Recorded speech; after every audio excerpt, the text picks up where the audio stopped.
Oh, and I think where I also want to just sort of quickly educate around is then they'll share a recipe for a homemade formula. Please don't do that. Those are not safe. They are not, I mean, especially some of the, I mean, it's not okay. It's not safe. I do get very worried and scared because again, I've worked with a lot of moms and I know that a lot of decisions we make when it comes to our child are obviously in the best interest, but it can sort of have those, oh, am I doing the right thing? Oh, okay, I didn't know that. Should I be doing this? And I think that people can really prey on those insecurities and, homemade formula, no. Soy milk, cow's milk, any kind of milk before age 1 is a drink, no. Whatever formula is on the market. Protein, I think, tends to be a concern for a lot of people that it doesn't need to be. I think we can both really assure everyone, regardless of diet. And the data that we do have on vegan children also shows iron I would say, is probably the nutrient of concern. And again, that's for all children. Iron deficiency anemia is the most common nutrient deficiency in all diets. Plant-based kids actually tend to get more iron, at least what we see from the Polish studies and from the Vichy studies, but that iron is what we call non-heme.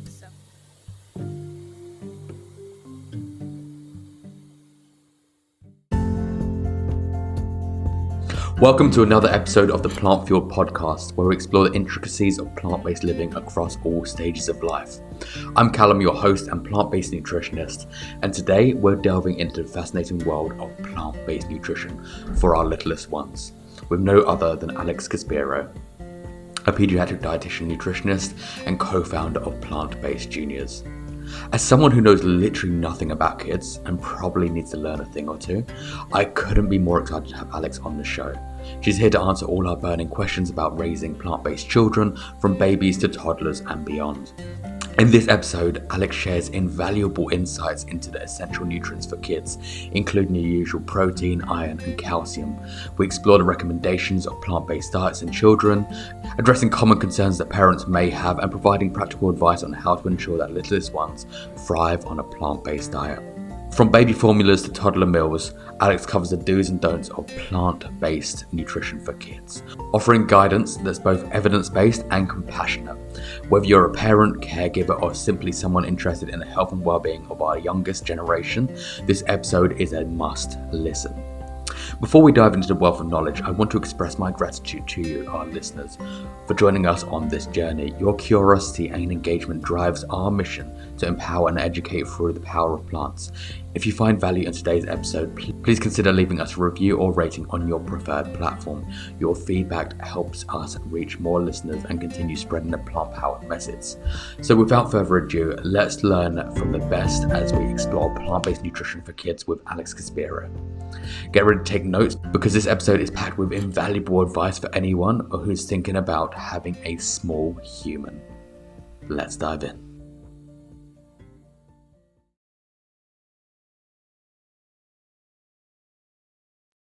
Alex, thank you so much for being here today. I really appreciate your time. Yeah, I'm really excited to talk to you. So I think I've been really pumped for this chat for a while, because this seems to have hit a perfect moment, especially in the last few months. And I don't know why I found myself surrounded with questions surrounding the topic of plant-based kids. I always send them in your direction anyway. But however, I feel like although it's becoming more accepting that, adults can thrive on a plant-based diet, when it comes to, little humans, people seem to have a lot more questions, sometimes very defensive. And then there's sometimes a lot of curiosity as well. Yeah. And, as I always say, rightfully so, right? I think it's one thing when you decide to make changes to yourself, but my goodness, the moment you're responsible for someone else's, health, it does really change things. And, to be honest, that's actually the reason that Whitney and I started Plant-Based Juniors. We were both dietitians. I was working in pediatrics for a little while at WIC. I worked with eating disorders in teens for a while. So I felt like, really confident in my overall pediatric nutrition knowledge. But then my husband and I have been predominantly plant-based for a very long time, and I got pregnant, and I started to question things too. I think that's a really natural thing. And so I really empathize with parents who have those questions. the thing that we say is that while we don't have the same body of research in children as we do as adults when it comes to the health benefits, we can likely assume that starting these dietary patterns even earlier in life is likely going to have the same benefits that we see in adults, if not greater, because we're starting from so much earlier. Now, that's not to say there's not specific nutrition things we really need to focus on, because pediatrics is different than adults, right? Kids were really focused on growth, whereas adults, not so much. So there's, some differences there. But overall, I really want to just sort of comfort parents in saying, yes, totally normal to have those concerns. And also, you really don't have to worry. Yeah, I think people do kind of worry a lot more because there's so much information going around everywhere. Kind of like, you should do this, you shouldn't do this. This is going to kind of screw up a pregnancy, or your child's not going to grow properly. And it really gets vilified, I would say, a lot. And I've seen it quite a lot with people in my community that want to, have a vegan pregnancy and have vegan kids, but you're going to parents of those parents just kind of, Totally. can't do this. It's child abuse. Well, and the reality is, I will say, is that there are certain nutrients that you do need to be a lot more focused on. That doesn't take a lot of effort, really, just a little bit of education. We have courses that we put out, Plant-Based Juniors. We do give a lot of free things, obviously, through our Instagram, through our blog. So, I would say to parents, yes, we really need to ensure adequate intake of iodine and B12 and vitamin D. Those things obviously are going to be a little bit harder on a plant-based diet. And also, that's not to say that just because you're omnivorous, you're automatically getting all of these things. Like I said, I worked for WIC, which is sort of our women, infant, and children's program here in the United States. And I've seen a lot of deficiencies over the years, and none of those children were plant-based. So, just because you're on one dietary pattern doesn't automatically mean everything's going to go perfect. So, yes, there is some general prenatal education that's, important, but again, that's true of all pregnancies and of all children. That's why, we recommend well check visits and all of these things that really are for all kids, regardless of what dietary pattern you're following. As you just said, obviously, that you see deficiencies all over the board as well. And I think people forget that that's a thing, because we, as a society, we are supplementing on a daily basis, no matter what you think you're supplementing. Right. Like, either that's during, whether that be, fortified milks or vitamin D added into, the dairy milk, or iodine, because iodine doesn't come in dairy, it's just from the equipment. So sterilization, yep. Yeah, it's just, I think people don't have that education because it's not readily available in, schools, and it's not given to people on a daily basis. Well, and, unfortunately, so many of us do, for better, for worse, get our information from our phone. And a lot of times, that's just not the best place. Just because you can stand in a grocery store and say something that sounds intelligent doesn't mean that it's accurate. And I think that, unfortunately, what I've seen is that people so I've been a dietitian for about 16 years now. And I would say in really the last 5 or 6, there's been this huge shift of clients know more, and also they're much more misinformed. So they're having, a lot more interest in nutrition. They're coming to me and it really feels like, okay, like you're really understanding some of these more complex conversations that used to be a little bit more, I had to explain a lot more. And also the amount of misinformation, I feel like myth busting I'm doing is off the charts. And I do think a lot of it is just because this isn't taught in schools. We all have to eat. We're trying to figure out what's best. And sometimes the resources that we turn to just aren't evidence-based. I think as well, we're now in a society, especially when you can just go onto TikTok and pick up any information from anybody that you don't know whether they're qualified or not. 14-year-old. I know.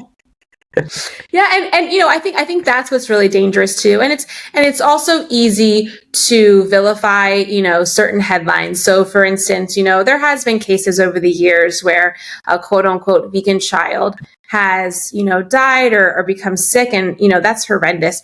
And also it wasn't because of the vegan diet. When you really look into those cases, it was because of malnourishment.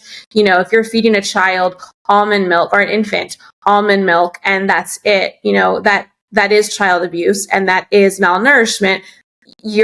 Just because the parents were vegan really has nothing to do with that. The same thing would happen if you fed an infant child cow's milk from the beginning. That's also malnourishment. So, I do think that we could see these sort of like really clickbaity headlines. It's easy to make them go viral on TikTok.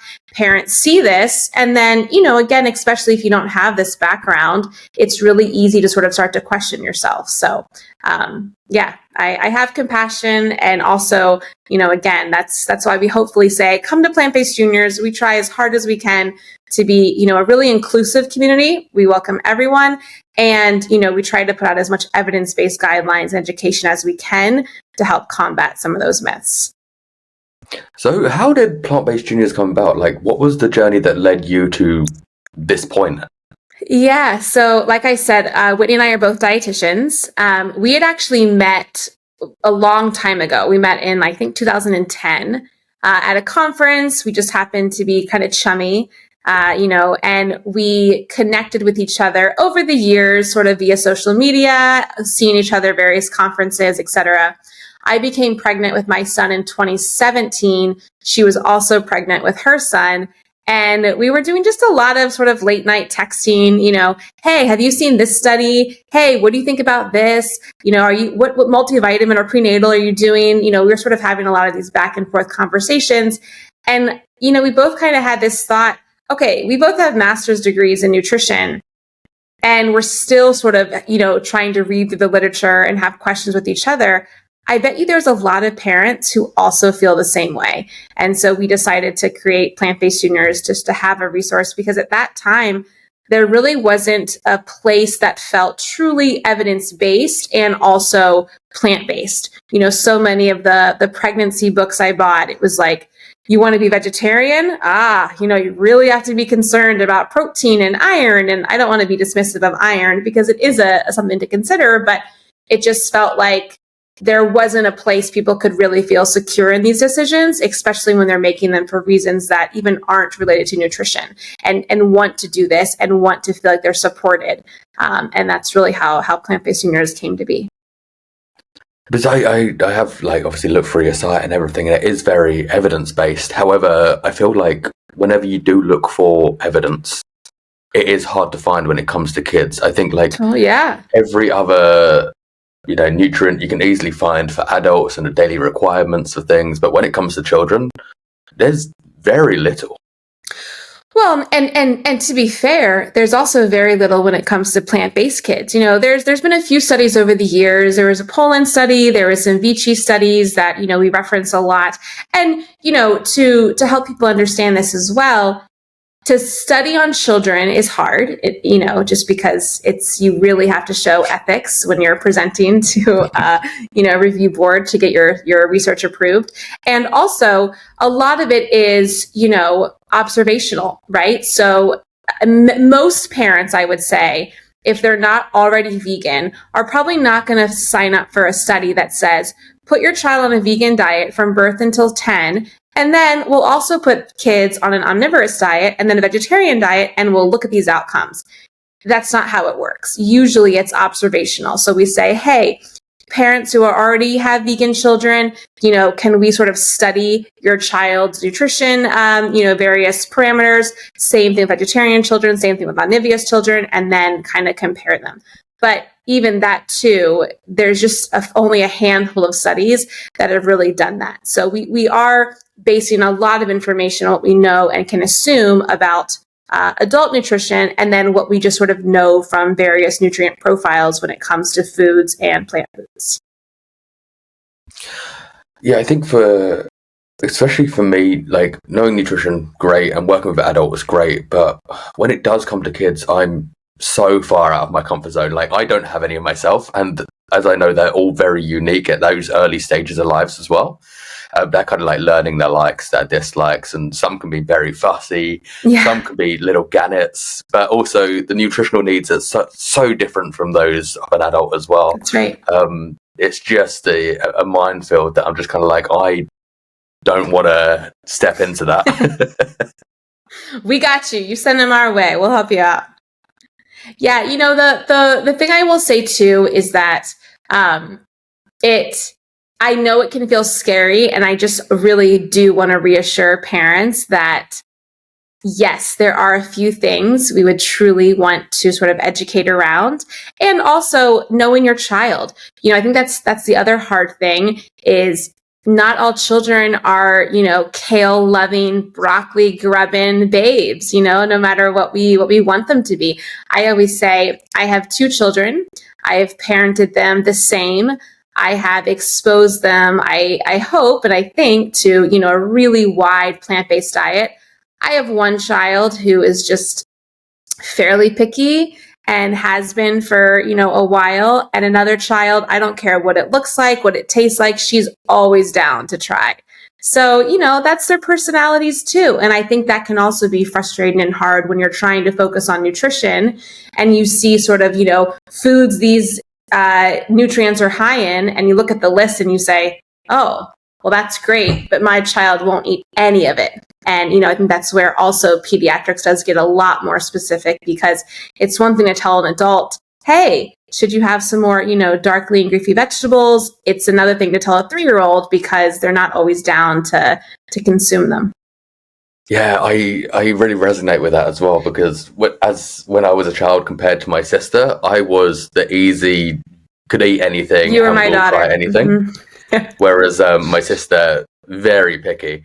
Still very picky now, to be fair. Yeah. But that's just people's personalities and preferences, right. And I think people seem to forget that although children they're small and they're still developing, they do have their preferences as well. Mm-hmm. Yeah. And, we do a lot of education around picky eating because I think it is one of the top just pediatric concerns, again, regardless of overall diet. And, there are some things you can do as a parent, and also a lot of it is personality and genetics. So, my husband's fairly picky. Yeah. We got 2 kids, 50-50. That's what I always joke to him. I'm like, God, I should have married someone who was just a little bit more adventurous, but I love you for everything else, so I'll take your pickiness. He doesn't always like that, but that's all right. So what are the common concerns that come up, from parents? Because for me, in my head, mm-hmm. I would say that it's probably very much the same as what people assume on an adult plant-based diet, which was, your protein, calcium, B12, and iron, maybe omega-3. Yeah. Let's start there. So,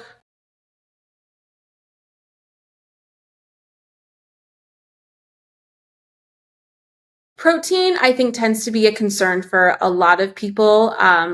That doesn't need to be. I think we can both really assure everyone, regardless of diet. And the data that we do have on vegan children also shows this. So the Vici study, I believe it was 2 times the amount of protein for the RDA that children were getting. And that's even from as young as 1 to 3, even to the older children. So protein really isn't a concern. I tell parents, 2 cups of soy milk and a piece of bread, that'll get you your child's protein intake for a 2-year-old. So I think protein is much more abundant than many of us realize. And it also is not just in what we consider to be protein-rich foods. Grains are a great source of protein. Pasta, even plain pasta, not necessarily whole grain, but even just regular old quote unquote, white pasta has 7 grams of protein per cup. So, it's really easy to meet that, not a concern. Iron is, go ahead. Oh yeah. So when it comes to protein, I feel like it's very easy just to go over your daily recommendation anyway. That's right. I no longer, when I first went plant-based, I was like, I need to worry about protein because that's all is those worries and concerns. And then when you actually start tracking it and then realize what you're eating on a day-to-day basis, you're normally hitting over it because it's abundant in everything. And everything. And so, I say to parents, that's really, unless there is a calorie issue, the only time I've ever seen a protein issue is when there's also an intake issue. So, what I mean by that is if your child is having a hard time eating in general, if there's some aversions to food, we'd want to work with a professional. But two, is if calorie needs are met, protein is almost always met, and then some. So again, it's just not really a concern that we need to worry about. Now, iron I would say, is probably the nutrient of concern, and again, that's for all children. Iron deficiency anemia is the most common nutrient deficiency in all diets. Plant-based kids actually tend to get more iron, at least what we see from the Polish studies and from the Vichy studies. But that iron is what we call non-heme. So it's going to be absorbed a little bit differently than an animal-based iron, which would be that heme iron. That doesn't mean that it's bad or that it's something that we really need to be concerned about. It probably, though, does mean we need to get a little bit more iron than if we were just consuming animal iron or if we were consuming a mixed diet to make up for those absorption issues. So the things that we tell parents is that serving iron-rich foods at most meals. So again, grains are good sources. Obviously, things like beans, lentils, tofu, nuts, seeds, and then also ensuring to pair it with a source of vitamin C. So vitamin C can help to stabilize that non-heme iron and help to increase absorption. We're also really down with meat alternatives.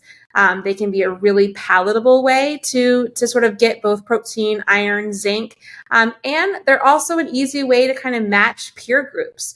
If your child is like, hey, my friends love hot dogs or hamburgers, I want to be like them, great. There are some really awesome plant-based hot dogs and burgers and sausages and all that stuff on the market.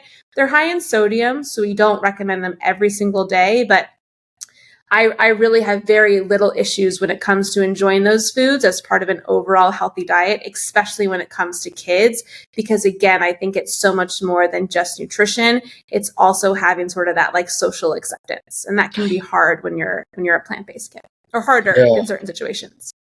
I was about to say, like, how does it work when kids then go to school and then they are surrounded by people, because obviously eating plant-based is still very much the minority. So you're in a big wide world full of, people eating all sorts, and some kids are going to feel jealous that they may not be eating that. Yeah. Luckily, there are these alternatives available, so we can kind of, they don't feel so, disassociated with what they can and can't eat. And it really is true, and I think every family kind of makes that decision. We've had clients over the years who have sort of decided, hey, you know what, when my child goes out and they're at their friend's house, they can eat whatever they want. At our home, we choose to eat plant-based. My daughter is very aware of what's happening on everyone else's plate. And I remember one time went to a birthday party and she came home and was like, why don't we ever have pepperoni pizza? And I was like, we can have pepperoni pizza. Sweet Earth, or I forget, one of the brands makes a really great, vegan pepperoni, and we made pepperoni pizza. And, she went to a birthday party and there were all these hot dogs. I knew ahead of time, so I brought her own hot dog. There are ways. It may be a little harder, but again, you may decide that when they're outside of your home, they eat differently. And also the thing that I tell parents too is that you can control a lot when they're really younger. And, at some point, your child's going to have their autonomy to be able to choose their own foods. And they may decide they want to explore those things. But all that to say is, I think sometimes meat alternatives get really unfairly demonized. And I think people are really confused sometimes on, the nutrition, but there's so many various options out there. And I think especially if it helps sort of normalize things, again, they're a lot more palatable. Not every child wants to be eating lentils and beans, and they're much more willing to eat, like tofu nuggets or, the burgers, et cetera, that we were talking about. Then, that's a great way to help introduce some of those nutrients into the diet. Mentioning tofu, actually. So obviously, I think we know that tofu, that soy isn't bad.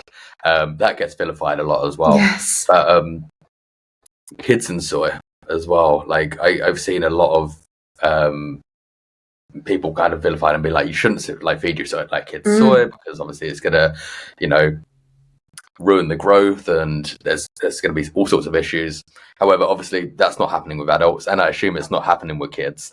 No, and you know, I will also say that of all the foods, soy is actually probably the most researched food that we have of the last, gosh, 3 or 4 decades. I think I read something that like 2,000 papers are indexed annually on PubMed on soy alone. So it's not like, you know, certain things where it's like, oh, we're still learning, you know, we're still trying. We know a lot about soy.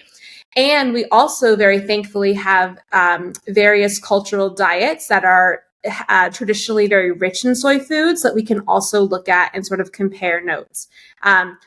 In fact, especially when it comes to children, I can't make the same claim for all kids because the studies have really been only done in Asian children or Asian girls, I should say. But actually introducing soy foods often and especially before puberty in girls is thought to actually reduce breast cancer risk later in life. So I have no issues feeding soy to my children. I think the only thing that I would say that we don't have data on is, you know, serving, let's say, 5, 6, 7, 8 servings of soy foods a day. You know, I think sometimes people like to talk about like, well, in traditional Asian diets, it's really only a few servings. And yes, you're correct. You know, but I also would say that for any food. You know, I don't think my children should be eating 15 apples a day either, because that's going to crowd out other nutrients, right? We really want to have a balanced diet. So a few servings of soy, I think not only from the data that we know is healthy, but likely protective. So I've seen as well these there's a lot of baby formulas now that are soy based, which is great. But I haven't really seen any others if your kid's soy or has a soy intolerance. Yeah. Is there others And around? so a few things on that. One, I would say soy formula is a little different as it's the only nutrition. So the studies on soy formula are going to be different than the studies on, let's say, like soy foods. There are a few instances where soy formula would not be appropriate. If your child has congenital hypothyroidism, it wouldn't be appropriate. It's not usually appropriate for premature infants, just because of the composition. So I would say that in those situations, hands down, the most ethical choice, if you're using formula, is to do a cows-based formula, because homemade formulas are not appropriate.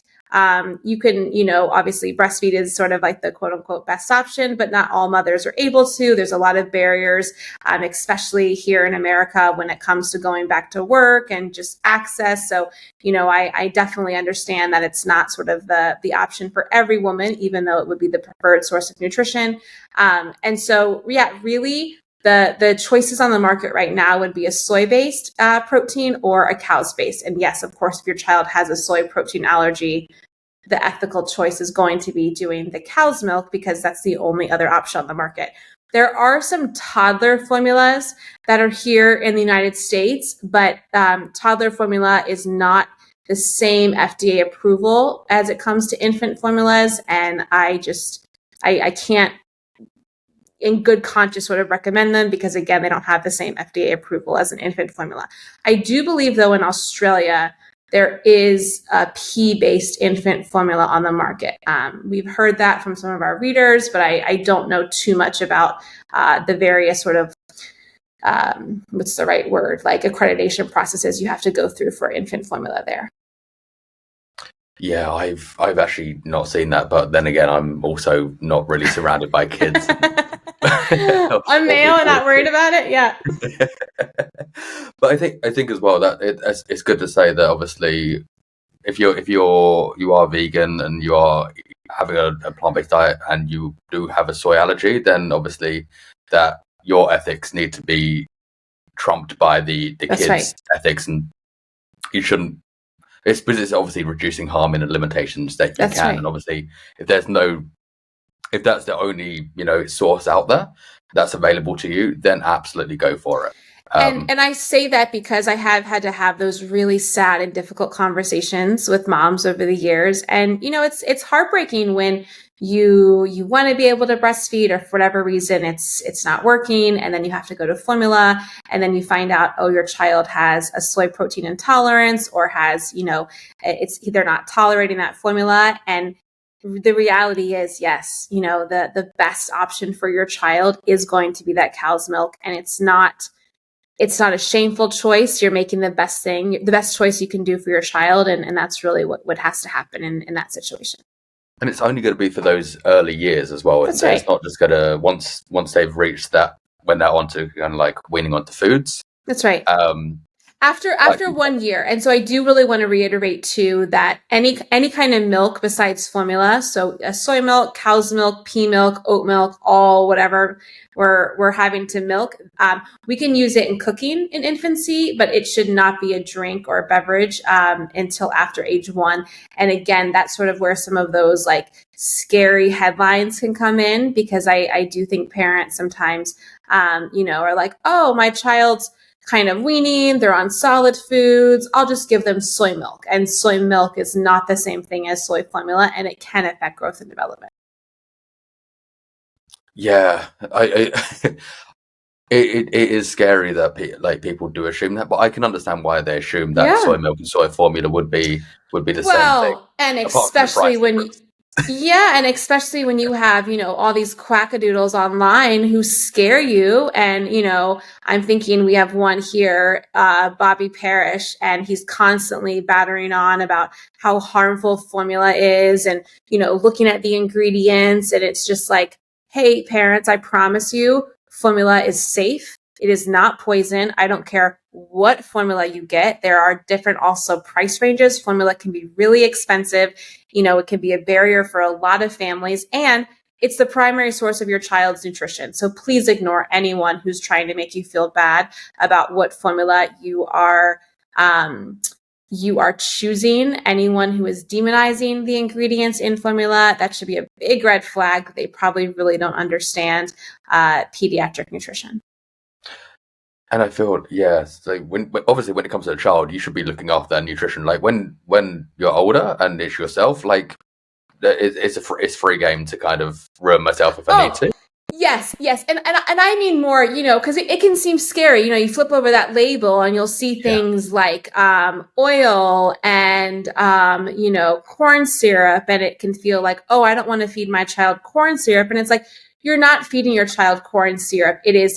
Formula is safe. It is tested. It's a cheap source, unfortunately, of carbohydrates, but it's matched very well. I mean, the formula on the market these days is really good as far as being as close to human milk as we can. And so I just think that people who are trying to make mothers feel shamed or scared around their formula choices, I mean, I've got a lot of words for them, because it's just it's just awful. Yeah, there is a lot going around, and I think that it is just due to, because anybody can just kind of go online now, say anything, and just people will follow them as long as they say it with like a load of conviction. Yeah, they're fine. Well, and they're like, oh, don't feed. Well, and I think where I also want to just sort of quickly educate around is, then they'll share a recipe for a homemade formula. Please don't do that. Those are not safe. They are not, especially it's not okay. It's not safe. I do get very worried and scared, because again, I've worked with a lot of moms, and I know that a lot of decisions we make when it comes to our child are obviously in the best interest, but it can sort of have those, oh, am I doing the right thing? Oh, okay, I didn't know that. Should I be doing this? And I think that people can really prey on those insecurities. And homemade formula, no. Soy milk, cow's milk, any kind of milk before age 1 is a drink, no. Whatever formula is on the market that's well tolerated by your child is a great option. So B12 is yes, a big, B12. Let's talk B12. A big one, and that's on adults as well. Yeah. Well, and that's one thing that I think that we are, again, when we talk about some of these deficiencies, unfortunately, especially when it comes to things like iodine and iron and B12, it can be harder, much harder to correct those deficiencies in childhood than it is in adults. And so we really want to ensure that we are optimizing intake from day one. So we tell all of our moms who are trying to become pregnant, you need a supplement with B12. I don't care if you're drinking a fortified milk. I don't care if you are putting nutritional yeast on all of your food. It's probably not enough. B12 is a fairly inexpensive supplement. And just because you know this of the way that B12 is metabolized and absorbed, you need much higher levels if it's going to be taken in a single dose. And our recommendations are pretty conservative. I would say, even compared to some other sort of, vegan nutrition, quote unquote, experts, we like 250 micrograms a day for pregnancy and for lactation. And that's just to really ensure that there's enough for mom and also enough for baby. That's at the higher level of what we see in research, but we just feel like the safer option is to sort of take more because it is a water soluble vitamin and there really isn't a harm in taking a little bit extra. And I'd much rather you have higher than be insufficient, again, especially when it comes to that little baby. When do you start supplementing a child as well with B12? Like, I'm assuming that's not just once they pop out, you just... That's right. That's right. Yeah. All right, time for your drops. No, the only supplement that's recommended right after infancy, and that's only if a mom is exclusively, or I would even argue partially breastfeeding, is vitamin D. B12, you would want to start once they're weaned. So if you're breastfeeding, and I would say breastfeeding really until age 1, because by then you're still doing, at least probably 3 feeds a day. Then as long as you're taking enough as the mom, again, that 250 micrograms, then you're passing enough on to your child. But if your child is weaned off of formula or sort of really decreasing their breastfeeds, then that's when we'd want to give them their own. And we do have a free supplement guide for parents that sort of breaks down when and what things to consider. But I even say that, there's data on vegetarian kids that are low in B12. So I think it's just a really good idea if you are anywhere, we say sort of on the plant-based spectrum. So if you're predominantly plant-based, if you're vegan, if you're vegetarian, if you're flexitarian, supplementing with B12 again is fairly inexpensive and just a really good way to ensure adequate intake. Is there different levels of absorption with children as well? Like, because obviously with adults, there's some people that can't absorb, and is that the same when it comes to kids as well?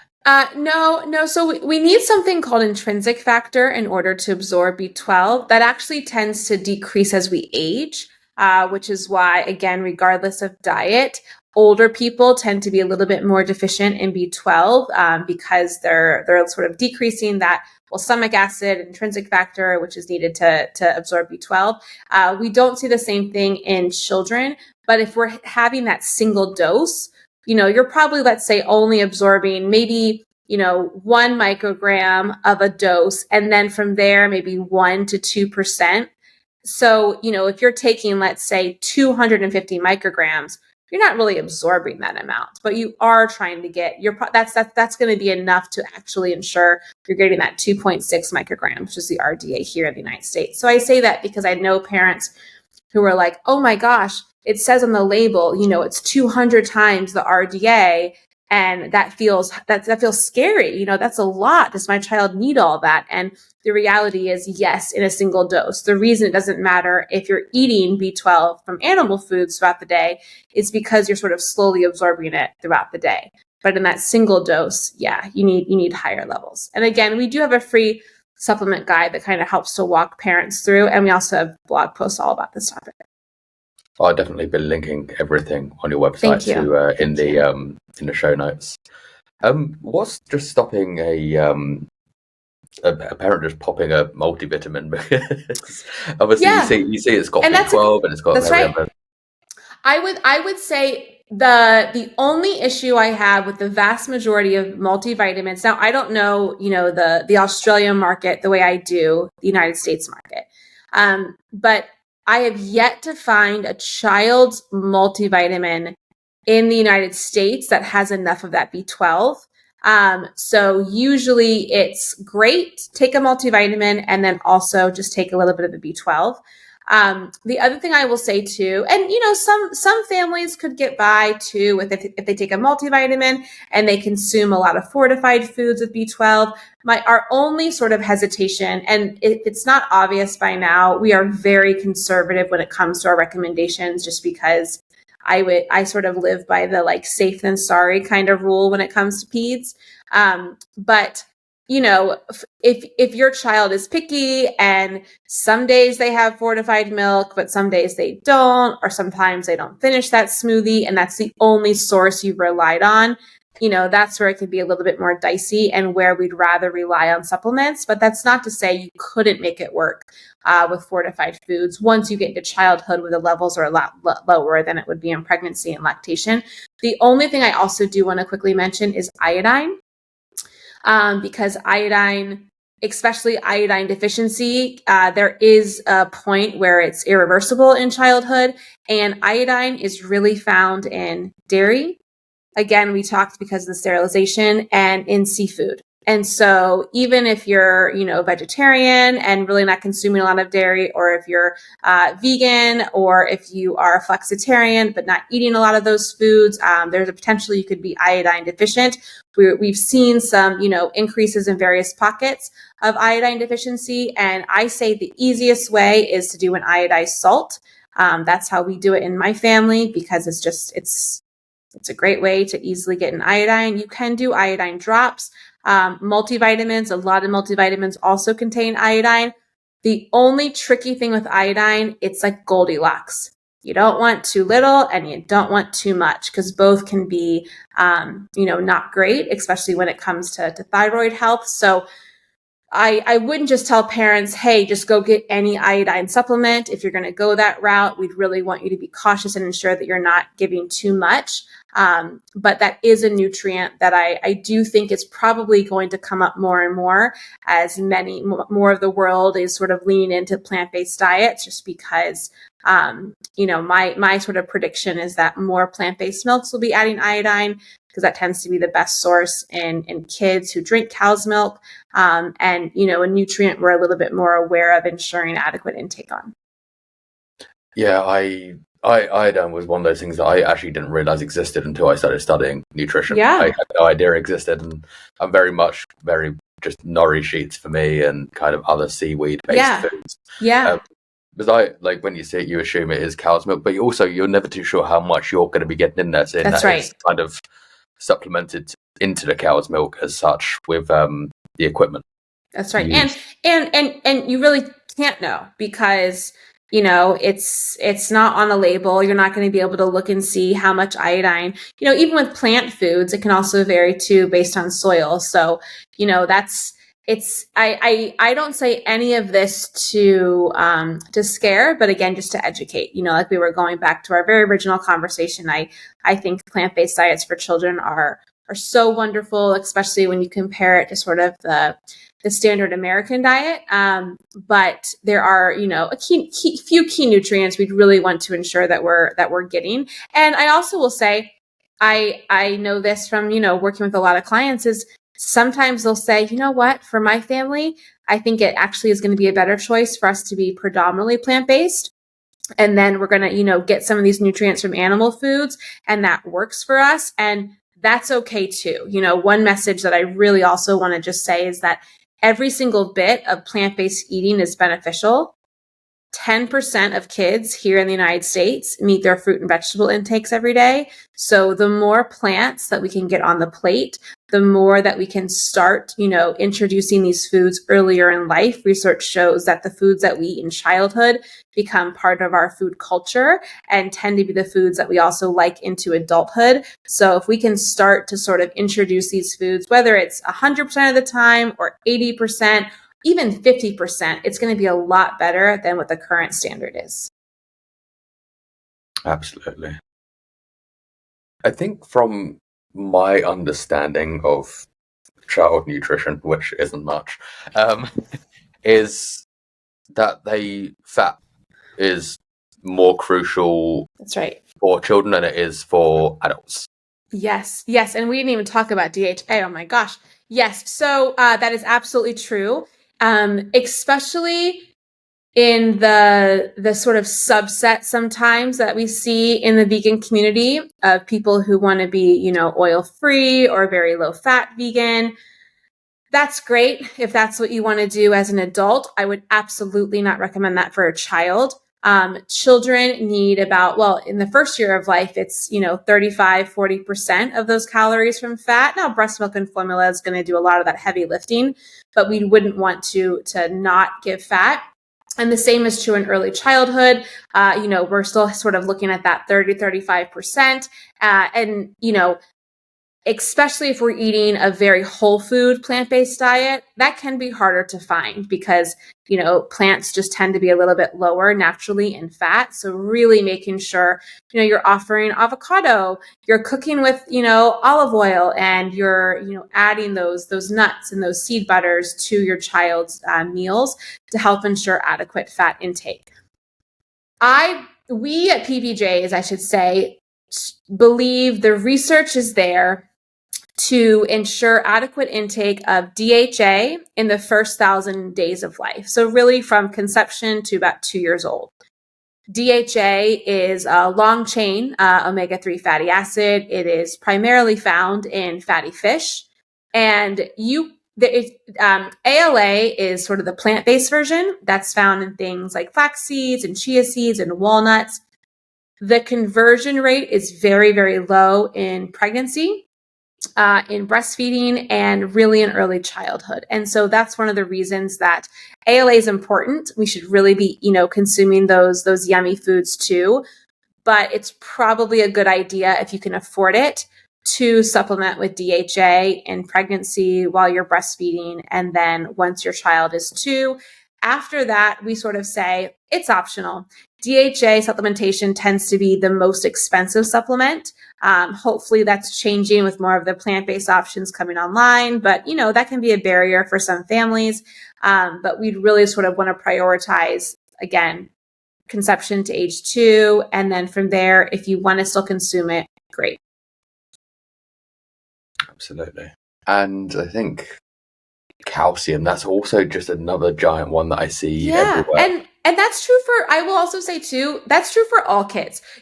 Calcium, again, tends to be a nutrient that is low in omnivorous children. It's low. It is a little lower in vegans. It's one of the reasons we are so down with fortified milk. And, we tell parents again, I know that a lot of parents love making homemade almond milk and making their own milks, and that's great. But you're probably missing that calcium because it's not going to be fortified. And the reality is most kids I know aren't downing 7 to 8 cups of broccoli a day. So, really ensuring intake of calcium, hands down, the easiest way is going to be a fortified plant milk. So we love it. My kids, I cook oatmeal, I would say a lot of mornings, and I do it with some plant milk, fortified. I usually do fortified soy milk. We do smoothies a lot. I make popsicles a lot. They drink it. It's just an easy way to ensure those nutrients. And again, childhood is a period of growth. We really want to maximize bone density in childhood. And so ensuring adequate intake of calcium, vitamin K, potassium, all these sort of nutrients we need for strong bones. It is so much actually more critical in childhood than it's going to be, let's say, for you and I at our age. Calcium is still important, but it's not quite as important when we're in these periods of rapid growth. Yeah, but it is just that growth spurt and the growing at that time, isn't it? Whereas obviously my age, I'm not growing anymore. Yeah, we're not trying to put 30 pounds on you in 4 years, right? Exactly. But childhood is different, and we want that. And I do think that the few studies that have come out regarding vegan growth, it sometimes is related to this idea. It's not much; it's like a centimeter, but a lot of it is, well, what's the calcium intake look like? and if parents are not focused on fortified plant milks, then, it doesn't have to be the only way. But I do think sometimes there is this hyper focus on, we don't want anything processed. We only want to eat sort of a whole food, plant-based diet, and I think that's great. And again, for adult, that's a lot different. In my nutrition, I can prioritize things like chia seeds and, kale and broccoli, but it's a lot harder in a 2-year-old to do that, especially with a smaller stomach and food preferences. And, I think sometimes we have to think about nutrition a little bit differently when it comes to our kids and ensure we're meeting them where they're at. And, plant milks, even cow's milk, I mean, it is an easy source of calcium. There's other issues with cow's milk, but, the one thing I will say is it is an easy source of calcium. And that's why fortified plant milk is sort of that like 1-to-1 easy swap in. Our best recommendations would be a soy or a pea. You're going to get similar fat. You're going to get adequate calories. It's also going to be a source of choline, which other plant milks aren't going to have. And, again, we do want to sort of maximize calories for growth. And if you're looking at, let's say, giving a toddler 2 cups of fortified milk a day, there is a difference between, let's say, a 30-calorie almond milk versus a more nutrient-dense soy milk. Yeah, I kind of forget that there are all these different milks as well. There's so many, yeah. Which is great. I know, yeah. I love it. I'm maca milk at the moment, so macadamia, which is real good. It's real. I don't really creamy. Like almond milk with the nuttiness, but macadamia, it has a slight twinge of it, but it's got that creamy taste to it. I've never had almond milk outside of, there's a coffee shop in LA that has they make their own macadamia nut milk, and they do it with like an iced coffee. Oh, I mean, it is so good. Anytime I go to LA, I'm like, we have to go to this place to get it. But so when it comes to kids, we know they're picky eaters. They're very picky eaters sometimes. Yeah. How do we kind of get around that when we're trying to feed them obviously the best foods possible and very kind of more towards whole foods as well? Mm-hmm.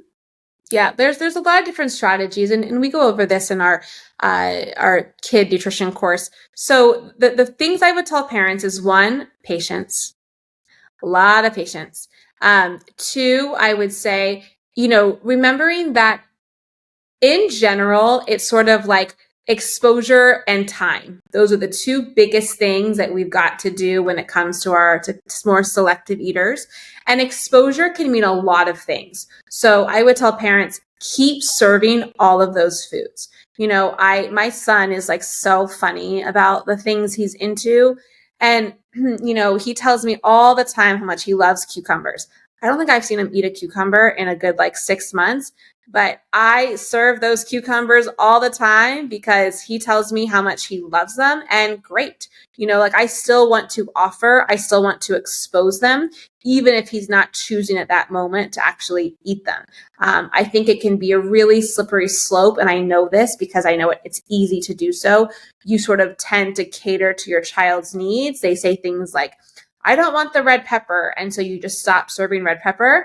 And that might be an easy sort of short-term win, but it also doesn't allow your child to be exposed to that food. And that's really what they need. And also exposure can be not just eating the food or having that food on their plate. It can be cutting it. It can be going to the grocery store. It can be reading about it. It can be, watching you eat it. There's a lot of different, we're sort of trying to normalize it, right? We're trying to normalize these foods. The more normal and less scary these foods are, the more accepting they're probably going to be for our children. And then the other thing I will say is that while you're doing all of this exposure, and it can take time, and when I say time, that also could mean years. 1, picky eating is very normal. It's very developmentally appropriate.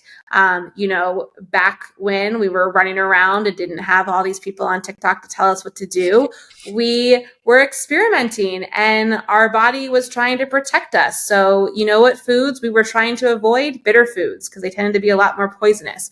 And so little kids are much more less likely to enjoy bitter flavors. Vegetables obviously are going to be a little bit more bitter tasting, and breast milk is very sweet. So again, we're biologically sort of wired to prefer sweet carbohydrate rich foods that give us calories, but also are reminiscent of mother's milk. So you got biology working against you, parents. It's really tough.